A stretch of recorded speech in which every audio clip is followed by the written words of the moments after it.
This is very important because Nehemiah chapter 3 is about teamwork in rebuilding the walls of Jerusalem.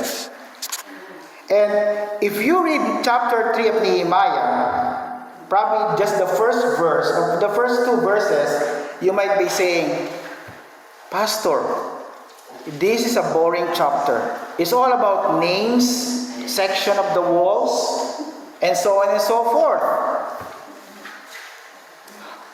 But how come the Bible tells us that all Scripture is given by inspiration of God and is profitable for doctrine, for reproof, for correction, for instruction in righteousness? Pastor, how could I learn from chapter 3? Where's the doctrine here? Where's the reproof? Where's the correction? Where's the instruction in righteousness? And many people, when they get into these passages, for example, this morning, if you're reading the Bible together with me all throughout the year, the first reading actually is for August 1st, but I'm reading in advance. Take a look at the reading for today, for August 1st. It's 1 Chronicles chapters 1 to 3. And what's chapters 1 to 3 of 1 Chronicles? It's all about the names of the Israelites. Nothing else. Really boring. But if you think about it, is Christianity really boring, especially when you're reading the Bible? It becomes boring because of your heart problem. It becomes boring when there's a heart problem within you. Because the Bible says all Scripture. It means even chapter 3 of Nehemiah, even the first 3 chapters of 1 Chronicles, that's also the writing that comes from God. And it's useful for your transformation and for your growth in the grace and knowledge of the Lord Jesus Christ. So that's why I'm trying to make chapter 3 as relevant and transformative for each one of us. How does it make sense, chapter 3? How is it important in our way of life as Christians? If you look at chapter 3 again, and I'm going to look at this like verse by verse, because that's not my intention. My intention is to let you know the theme. Not only the information, but what are the lessons that we can learn from this passage as God's theme here on earth. Because we may not be rebuilding walls, but remember, we are rebuilding our lives as Christians. And we need to help people, other people, especially in our lost community, to rebuild their lives in the center of our Lord Jesus Christ. So chapter 3 of Nehemiah is not just a list of people working on rebuilding the walls, but if you come to think of it, it's a list of people that God has appointed in order to fulfill His promises and His plans on earth. Remember the so-called Lord's Prayer, which actually should be called the Disciples' Prayer? May the will of God be done not only in heaven but also on earth. And how is God's will accomplished while here on earth? He accomplishes it through His people. And that's why He had the disciples, the apostles, and the church in the book of Acts to carry on the work of the Lord Jesus Christ. Remember, Jesus Christ in all His 3.5 years of ministry here on earth was not able to reach out to all kinds of people, but mainly to Jewish and some Gentile people. But He said at the end of His life, I finished the work that you have given me, my Father. Even the Apostle Paul said, I finished the race. I was able to accomplish your plan for my life. But He never reached all kinds of people, just thousands and thousands of people. So we, as the current church, the modern day church, we need to carry on the rebuilding of other people's lives. We may not be rebuilding walls, but we are helping people to rebuild their lives with Jesus Christ at the center. So our main idea this morning is that God's work is achieved when all of God's people participate. Let that sink into your heart right now. God's work is achieved when all of us in this church family participate and get involved. I had a talk with our dear brother in Christ yesterday, and he told me, and this is a very important reminder to all of us, there are no small things or small jobs or small ministries or small opportunities in God's kingdom. Whether you are just here on a Sunday morning at about 8:45 or 9 o'clock setting up all those chairs, or you're the one here in front preaching and teaching from the pulpit, that is important in the eyes of God. And that person who sets up or even probably put away everything in a building here will get the rewards. And that's our motivation. That's our motivation. The Bible tells us through the Apostle Paul that all of us will have different kinds of crowns. And those crowns are our motivation to work for the Lord Jesus Christ, to finish the race. Because we know that at the end of the finish line, we see Jesus Christ waiting for all of us, ready to hug us and embrace us, and to tell us, welcome to my heaven, welcome to your permanent home. Remember, this earth is not your permanent home. You'll either go to heaven or to hell. So you need to make a choice. If you want to go to heaven, you choose Jesus Christ. If you want to go to hell, you don't need to do anything else. Right? You don't need to do anything else in order to go to hell. Because all of us, by default, our destination is hell. I'm not just saying this because of my own opinion. This is what the Bible tells us. Because Jesus Christ says, I am the way, the truth, and the life. You cannot come to the Father except through me. It's only through Jesus Christ. It's not good works.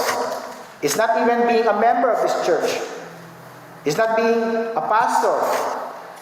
It doesn't mean that your family, your parents, or your children are Christians, that you are a Christian also. It's a personal relationship, a personal decision to choose Christ as your Lord and Savior. So God's work is achieved when all of God's people participate. I invite you to read the whole chapter after the service, okay, in your own time with the Lord. But this is one of my observations in chapter 3. 25 times the phrase next to them or after them was mentioned. And the word, those phrases, next to them or after them, means that these people who are working in rebuilding the walls, they are working side by side. They are working together. And you know that there's a strength when people are working side by side and they are together. It's like they are in a big chain, a link of chain, and they are holding one another like that. And no one can penetrate that kind of protection and power from God's people if everybody is working side by side together. And there's one beautiful word that I always use when I see this phrase, working side by side together. You know, remember the word synergy? In the medical field, it's mentioned also in sports.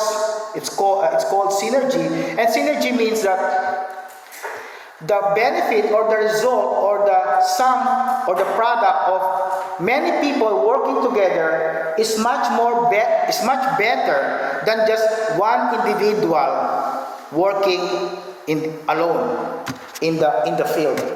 Oh, what does that mean? That means that we, as the church, remember, we are called the body of Christ. If we work together as members of this body, linked together, united in one spirit and one mind, then the product of our working together will be much, much better, rather than just the pastor or the deacon or just one individual member doing their own kind of work.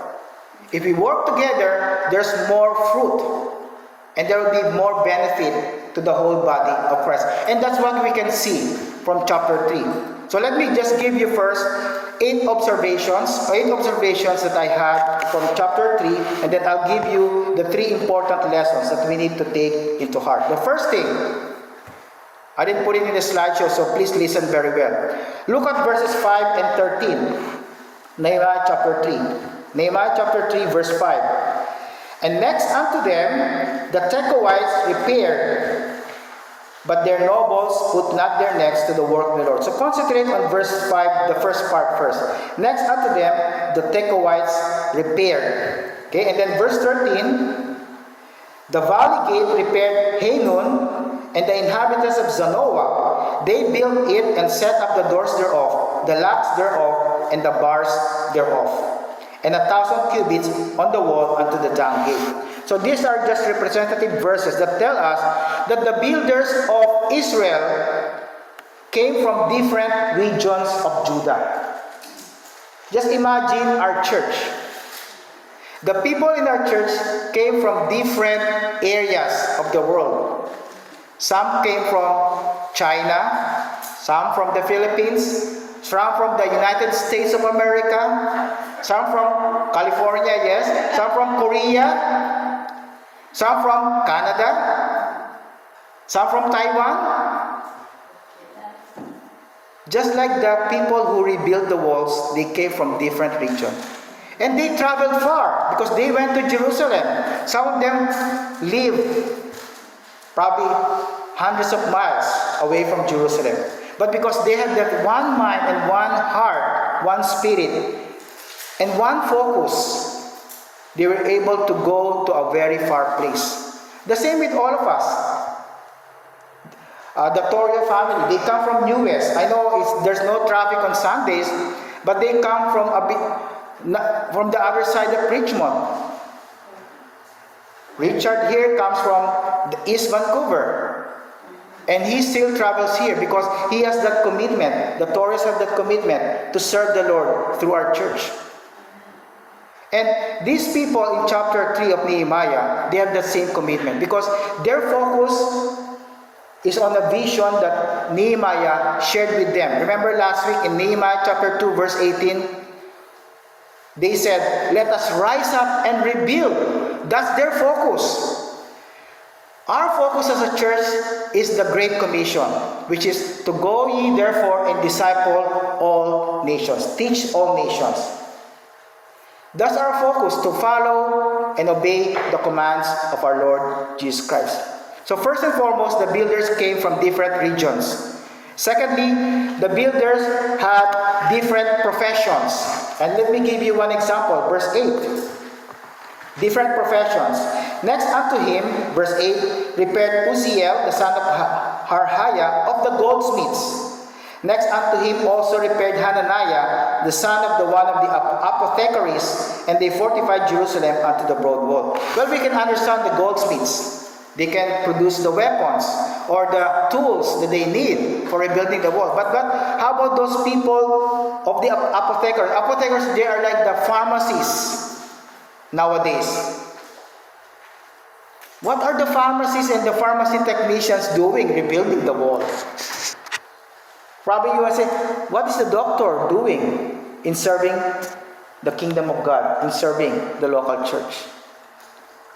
This is one of the prime examples in chapter 3 that says that whatever your career or profession is, as long as you are part of the church family, you are called by God to participate and get involved.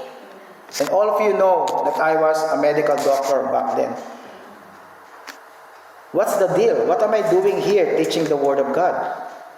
There's no exception to people teaching the Word of God. Whether you're a janitor, a school custodian, or whatever, if you're in the church family, you're a part of the body of Christ, you are called to get involved and participate in the work of the Lord.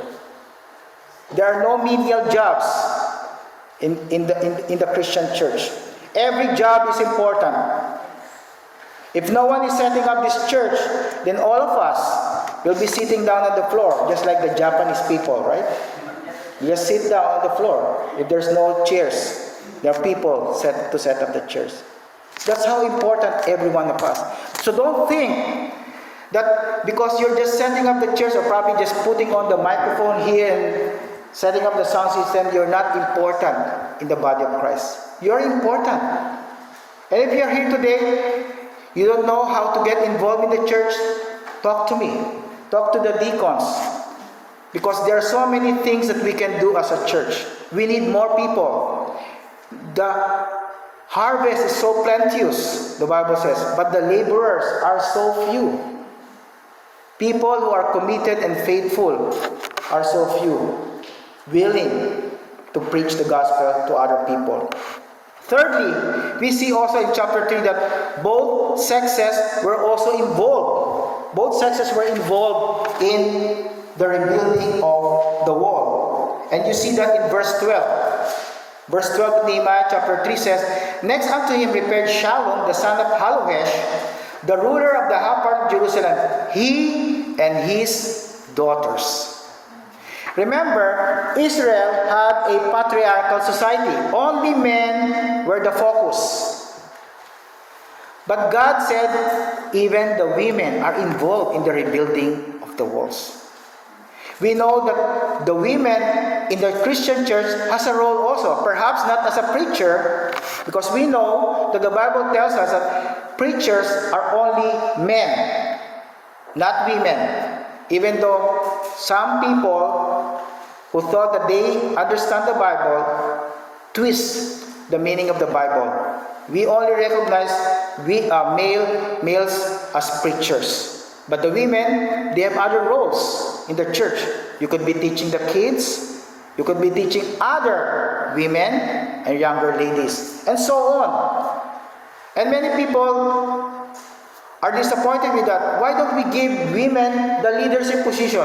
But that's not what the Bible tells us. That's not what the Bible tells us. Paul tells us, and even Peter tells us, that the leadership in the home and in the church should be always the male leadership. And we cannot twist that teaching. We need to follow the teaching of the Bible. So all sexes are involved here. Okay? Take note. Daughters, so that means male and female. There's no non-binary people here involved. Number 4, leaders got their hands dirty also. Leaders got their hands dirty. Because sometimes, especially in the world, if you are a leader, if you are the CEO, I'm not going to clean the toilet. That's for the janitor to do that. But in the Word of God, especially, the leaders are the ones doing the dirty job. So let's take a look at it. Verse 1, look at verse 1, chapter 3. Then Eliashib the high priest rose up with his brethren the priests, and they builded the sheep gate. They sanctified it and set up the doors of it, even unto the tower of Neah. They sanctified it unto the tower of Hananiah. Eliashib was the high priest during the time of Nehemiah.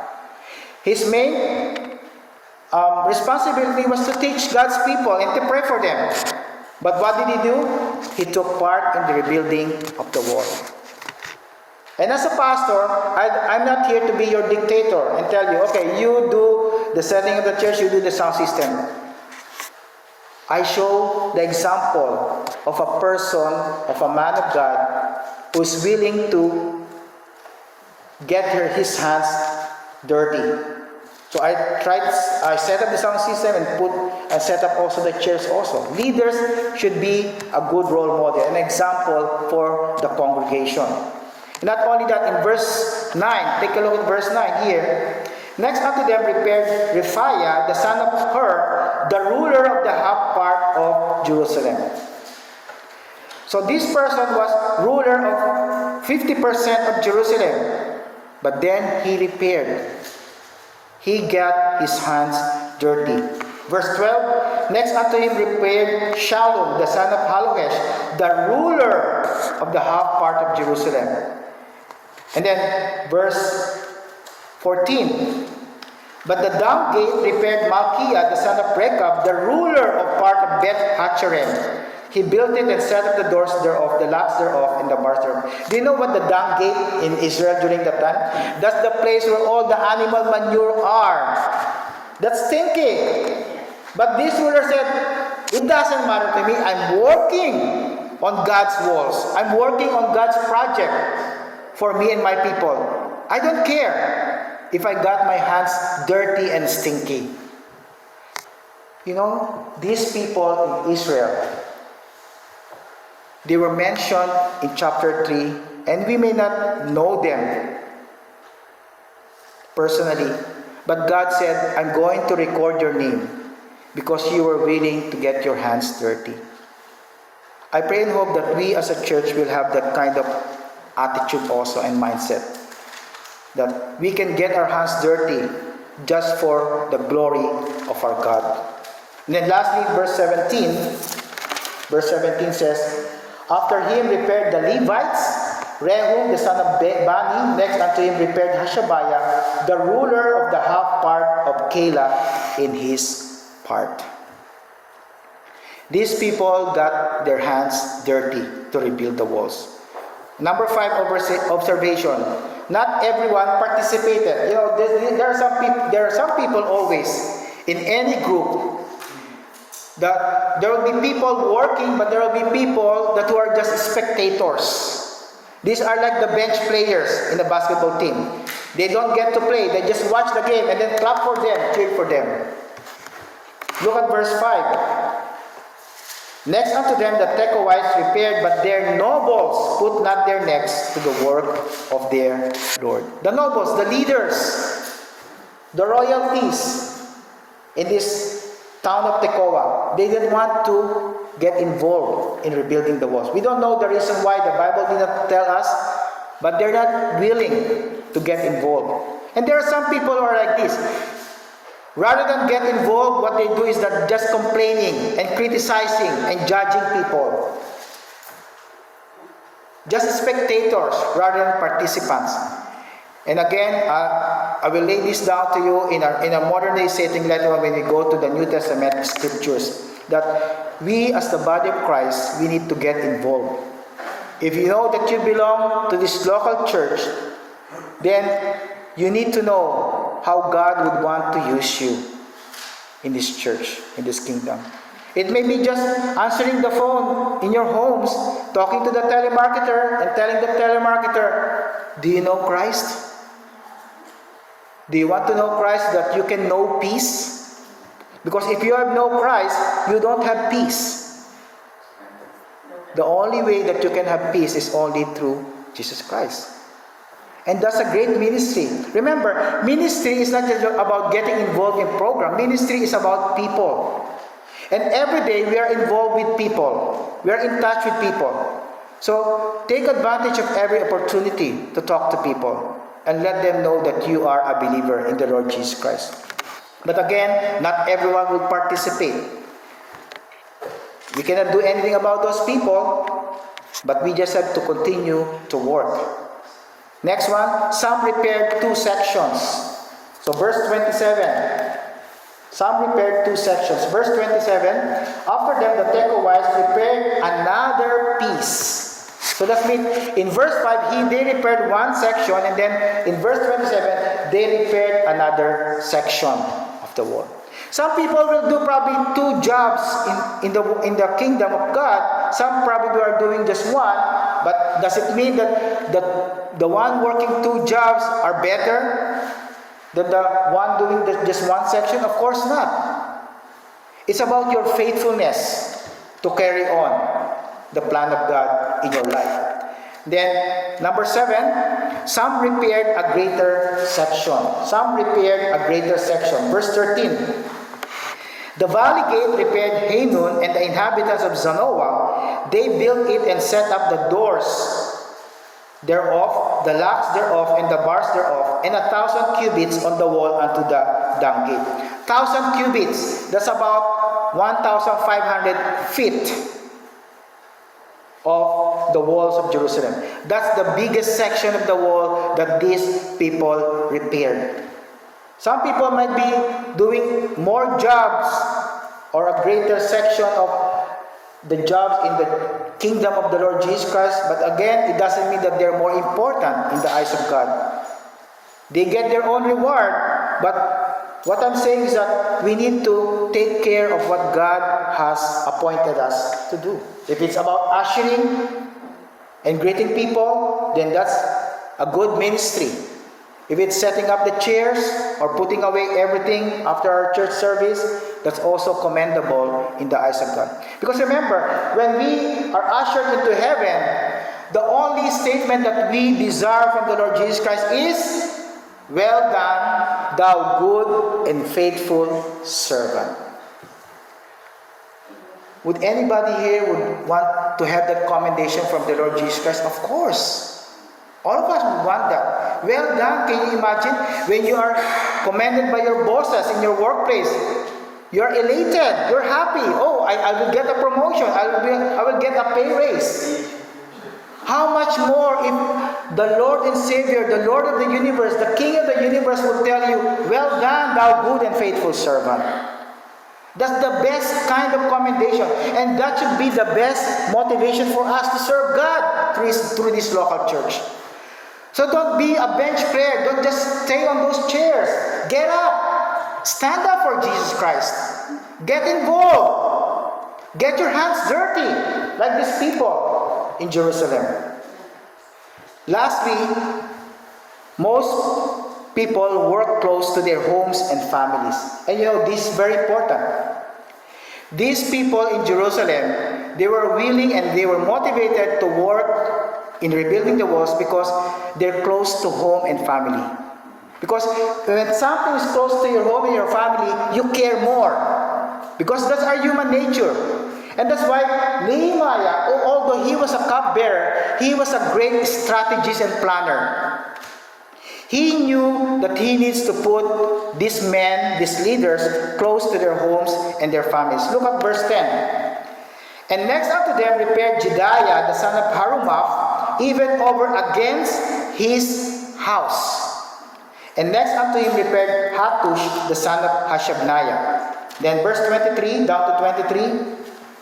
After him repaired Benjamin and Hashub over against their house. After him repaired Azariah, the son of Maaseiah, the son of Ananiah, by his house. Then verse 28. From above the horse gate repaired the priest, everyone over against his house. And then verse 30. After him repaired Hananiah, the son of Shelemiah, and Hanun, the sixth son of Salaph, another piece. After him repaired Meshullam, the son of Berechiah, over against his chamber, that his dwelling place. And that's why when you are working in this local church, in the kingdom of God, always think about your home and your families. You're doing it for the Lord, and you're showing a good example to your own family. You're setting an example for your little kid, for your spouse, to follow your example. Because if your decision is not to attend church, especially if you're the head of the family, you don't want to attend church, and then your kids that you are wanting to be influenced to come to church also, they will say, why would I come to church if my father is not coming to church? And especially young people are asking their parents now, why do you want me to go to church and attend these Bible studies, these youth camps? Then you yourself, you don't even get involved in the church of the Lord Jesus Christ. We need to set an example. And that's why Nehemiah assigned them close to their homes and their families. They want their families to be influenced and to understand that what they're doing is a great project in the eyes of God. So let me give you 3 important lessons that we can learn from chapter 3. The first one, in God's work, we need to have people.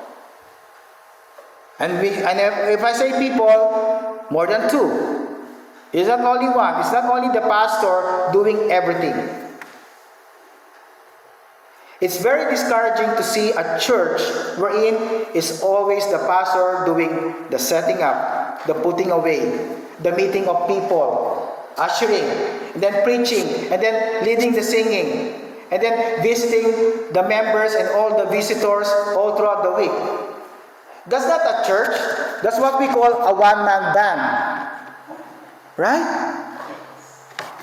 That's not the body of Christ, because it's only probably the hand. And the body cannot perform with just one hand. You need the 2 hands and the 2 feet. And that's why God's work requires people. God appointed Nehemiah to be the leader, and he appointed men and women of Judah from different regions, different professions, to get involved in the rebuilding of the wall.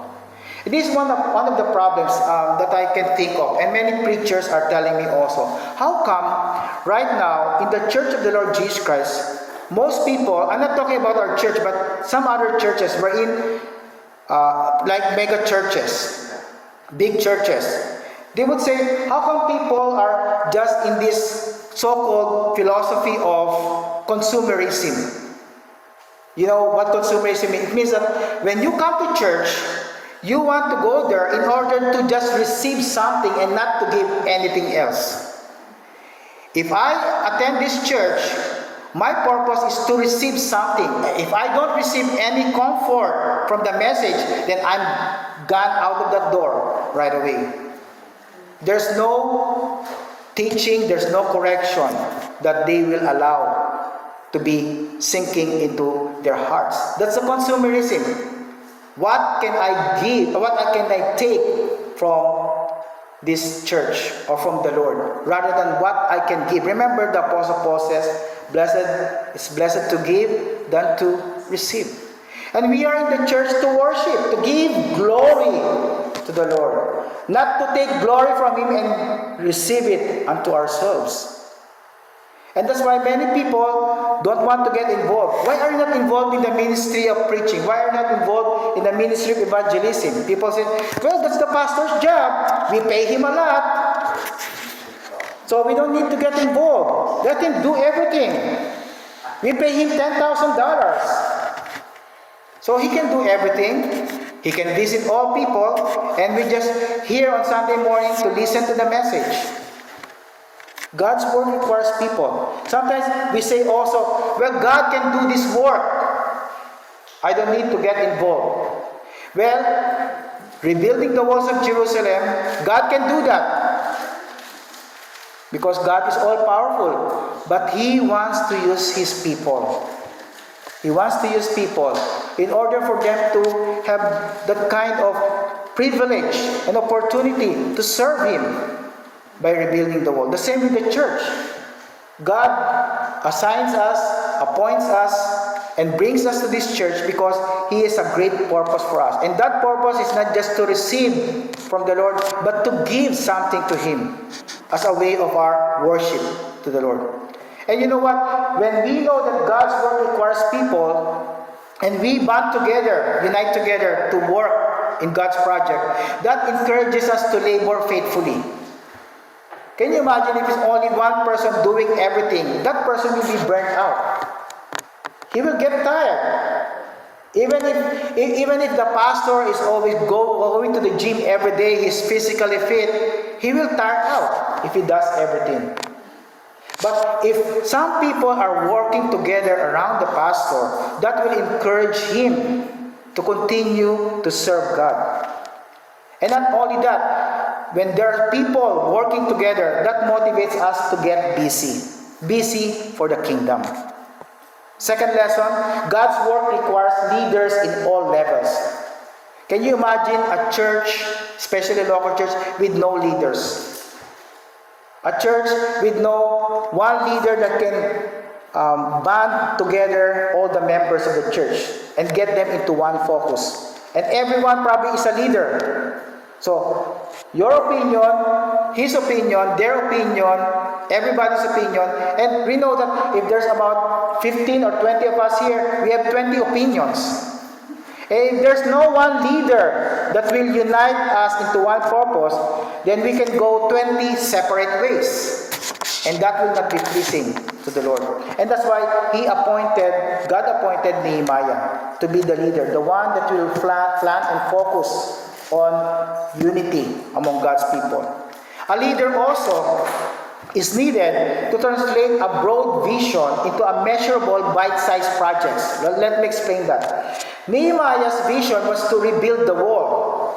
But the challenge for Nehemiah is, how can you make this into bite-sized small projects so that people will understand how to work it out, how to rebuild the wall? Can you imagine if Nehemiah said to the people, okay, let's rebuild the wall from this end to the other end. That's it. But there should be details. Okay, this group will work on this side of the wall, and this group will go the other side of the world. So you take care only of a small portion, bite-sized projects, measurable, and you will have that sense of accomplishment. Oh, we've done our part, our section. We're done. And it's a great opportunity and privilege for us. And we are excited when you finish that section. And the same goes with the church of the Lord Jesus Christ, the body of Christ. Some of us are assigned into the prayer ministry, some with the offering box, some with everything else in the ministry. And all of that is focused into the Great Commission, attracting people to the foot of the Lord Jesus Christ. That's the main goal, to give glory to God. But we have measurable, bite-sized projects that are going around. And then leaders are also important in order to delegate responsibilities. Remember, a few months ago, my message about Moses and Reuel,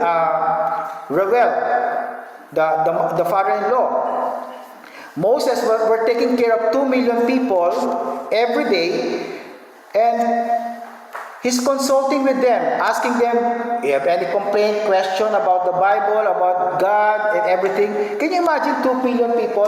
And during the time, Moses was already nearing 120 years old.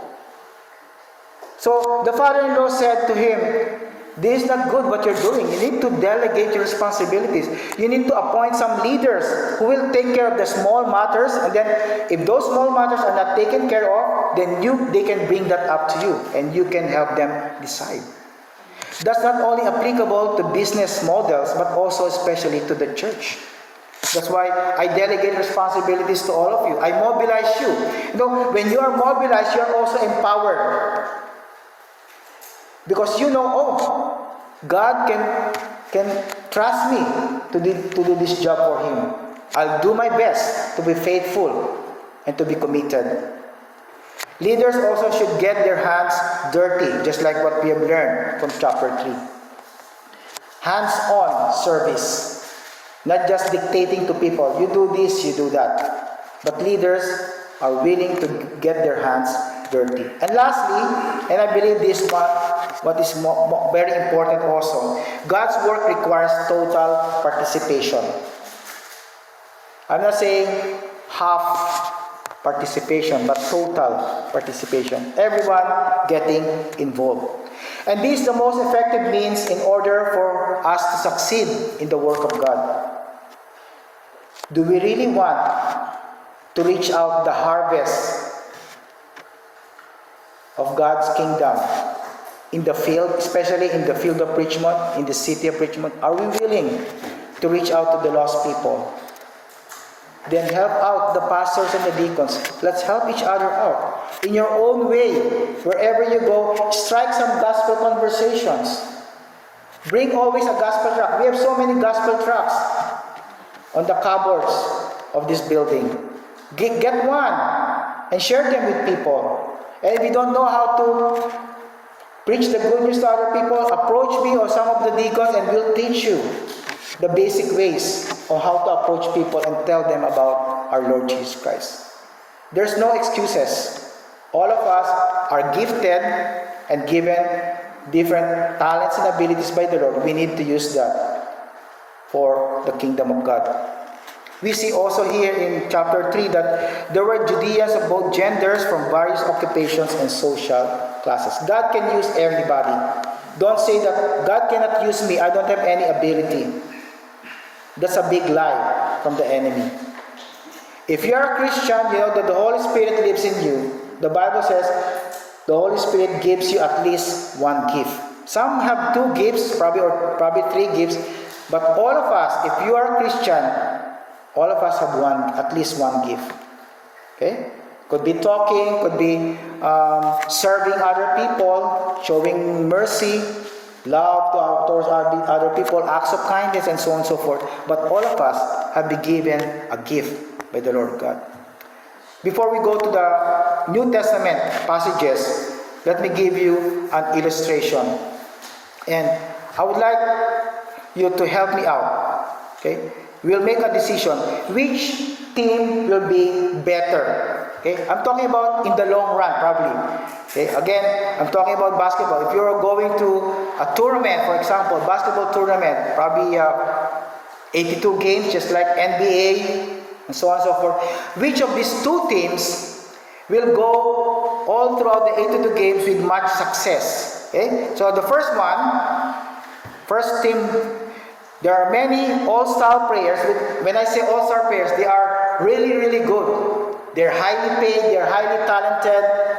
But the problem is that the people substituting them when they're tired are not really that good. That's what we call in basketball a shallow bench. People who are not really caring and getting involved in the work. Okay, this is the first team. The second team, there are only a few very good players that are starting at the start of the game, but the rest of the people in that group, they know their part. They are good role players. They know where they need to work. They know where to get involved. So which one do you think will be more successful in the long run? The first one or the second one?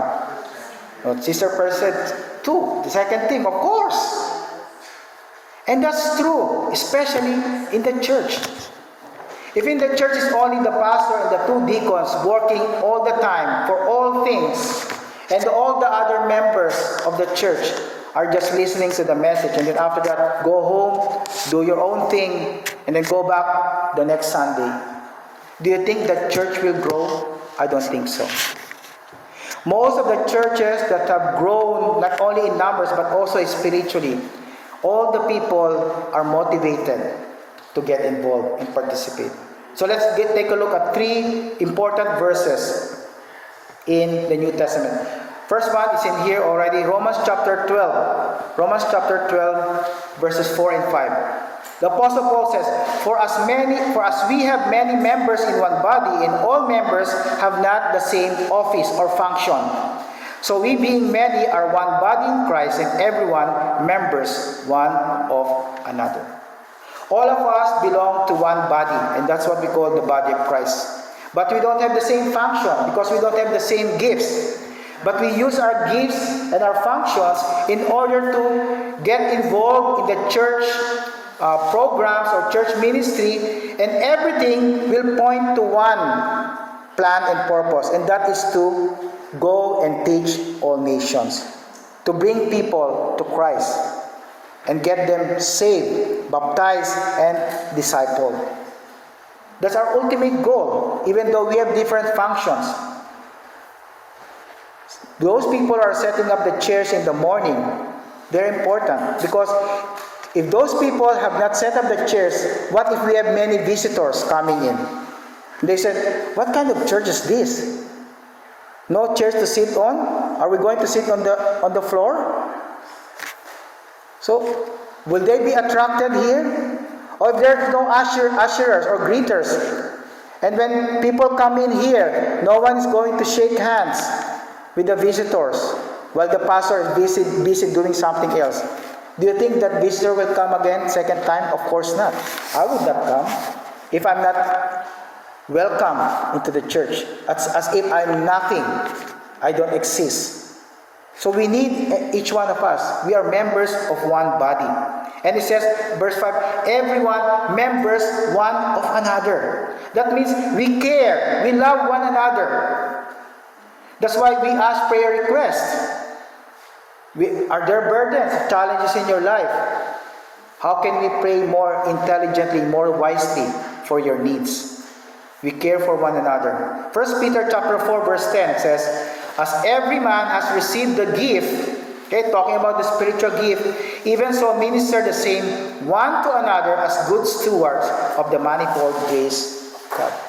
As I've said a while ago, all of us have gifts, at least one gift given by the Holy Spirit. What do you do with this gift? Do you keep it to yourself? I'll keep it to yourself.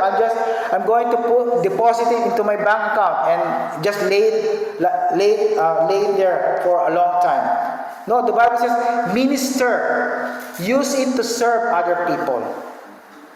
And when you do that, when we serve other people using our gifts, we are showing to the Lord God that we are good stewards. Remember, a steward is someone who is entrusted a certain possession or a certain ability. All our gifts and everything that we have, our possessions, are entrusted to us by God. That means we are not the sole owners. We are just managers of God's work, of God's church, of God's things in this world. So we need to be good stewards of the manifold grace. And lastly, John 15 verse 5. As a church, we know that we ought to be united to work under one plan, one program that God has set for us. But it's a great challenge for all of us, especially when we are getting busy already, that we forget about the source of everything that we do. John 15:5 says, I am the vine, you are the branches. We are never the vine. We are not the source of nourishment. We are the branches. And the branches will not be nourished without the vine. We need Jesus Christ at all times. That's why we always need to remember ourselves. In order to grow our church, to grow each one of us individually, we need to be connected to the vine, who is the Lord Jesus Christ. He that abideth in me and I in him. Okay, the word abide means to be connected, to remain, to stay with him, to cleave unto Jesus Christ at all times. Not only in your good times, especially in the bad times of your life. The same bringeth forth much fruit, for without me you can do nothing. Let that sink into your heart. Without Jesus Christ, that's all of us. We can do nothing.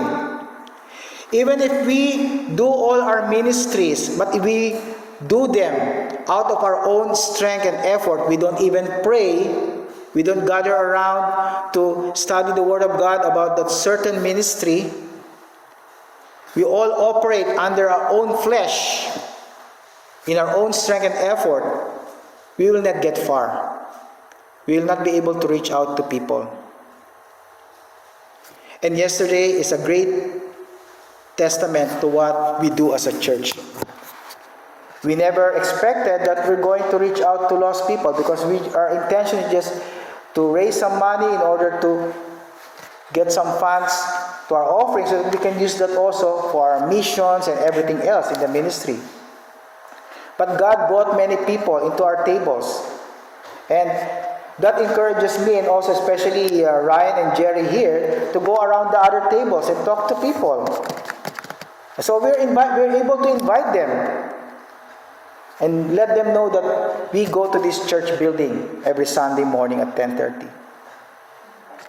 So when we depend on the Lord Jesus Christ, we can do everything, because with God, nothing is impossible. But again, we need to be connected in Him.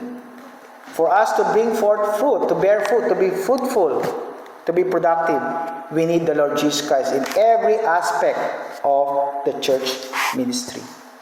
Let us pray.